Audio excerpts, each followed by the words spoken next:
சரி நான் கண்டிப்பாக சரி ஓகே ஓகே பணம் உதைக்க நோயால டேய் சாப்பிட்டியா இல்லையாடா? சாப்பாடு முக்கியம், அந்த பொண்ணை பாடுறா. இந்த பிள்ளையில பார்க்குற பற்றி இன்னொன்று விட்டு போ. அது இல்லைடா, அந்த போட்டுக்கு முன்னாடி நிற்கிற ஒரு பிள்ளை ஒயிட் சுடியில். உன் எக்ஸ் மாதிரி இல்லை? ஆமாம் மச்சான், என் எக்ஸு தான். ஓ பழசெல்லாம் ஏன் வந்துருச்சு போல பிள்ளைக்கு. ஆமாம், அவளோட சுத்தாத ஊரா போடாத ரூமா இல்லைடா, புக் பண்ணாத ரூமான்னு சொன்னான். அதான் மச்சான் வாழ்க்கை, கல்யாணம் பண்ணி வாழ்றதுலாம் அதெல்லாம் ஒரு வாழ்க்கையா? சரி சாப்பிட்டியா இல்லையா? உனக்கே தெரியும்ல, நீ சாப்பிட மாட்டேன், விரதம்டா. எதுக்கு விரதம் இருக்கிற? நிம்மதியான வாழ்க்கை வேணும் தான்.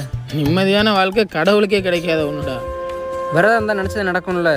விரதம் இருந்தால் வேண்டுதல் கிடைக்கும்னா பசியாட வாடுறவங்கள வேண்டுதல் மட்டும் என்கிட்ட கேட்க மாட்டேங்குது. அதை விட்டு நீ எதுக்கு வந்த?